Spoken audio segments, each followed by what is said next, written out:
আসসালামু আলাইকুম রহমতুল্লাহি ওবারাকাতুহ।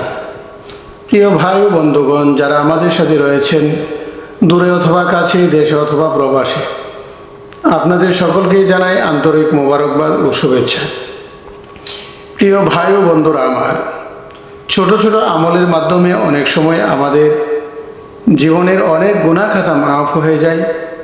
আবার দেখা যায় ছোট ছোট আমলের মাধ্যমে আমাদের অনেক নেকি লাভ করা যায়।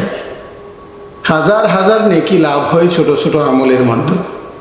তাই আসুন হাদিস থেকে ছোট্ট একটি আমলের কথা আমরা শুনি। রাসূলুল্লাহ সাল্লাল্লাহু আলাইহি ওয়াসাল্লাম মসজিদে বসা আছেন।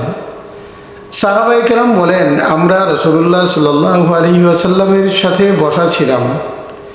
এমন সময় রাসূলুল্লাহ সাল্লাল্লাহু আলাইহি ওয়াসাল্লাম আমাদেরকে বললেন, তোমাদের মাঝে এমন কেহ আছে কি যে ব্যক্তি প্রতিদিনে 1000 নেকি অর্জন করতে পারবে?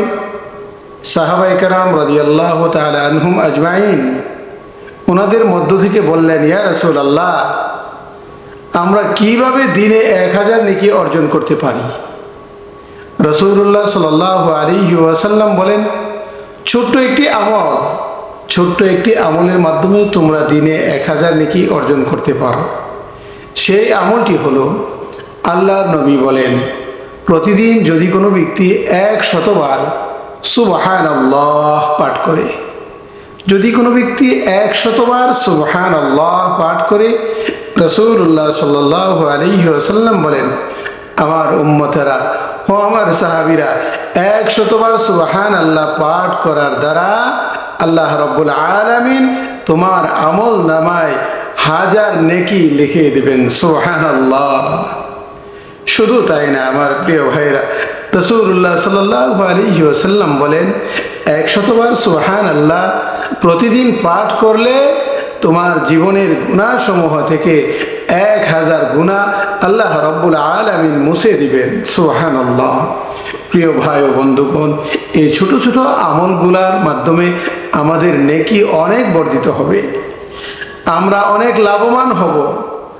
তাই আসুন আল্লাহ পাকের এই পবিত্র নাম সুবহানাল্লাহ প্রতিদিন 100 বার কেন, আমি তো কাজের ফাঁকে ফাঁকে হাজার হাজার বার জপন করতে পারি।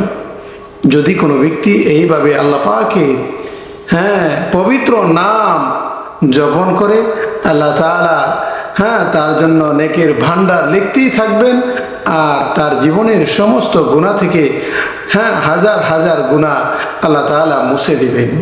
প্রিয় ভাই ও বন্ধুগণ, আমরা অনেক সময় ব্যস্ত থাকি, ব্যস্ততার ভিতরেও আমরা সুবহানাল্লাহ সুবহানাল্লাহ আল্লাহ পাকের এই নামটি পাঠ করতে পারি। অনেক সময় অবসর থাকি, অবসরের সময়ও আমরা আল্লাহ পাকের এই নামের জিকির করতে পারি। যখন বিভিন্ন কাজে আমরা মশগুল থাকব, কাজের ফাঁকে ফাঁকেও আমরা এই নামটি জপন করব। হাঁটা চলা অবস্থায়, বসা অবস্থায়, যখন ঘুমাইতে যাব, শোয়া অবস্থায় পাঠ করতে করতে ঘুমিয়ে যাব। আল্লাহ পাক রব্বুল আলামিনের ফজিলতপূর্ণ নামের জিকির আল্লাহ তাআলা আমাদেরকে করার তৌফিক দান করুন। আমিন।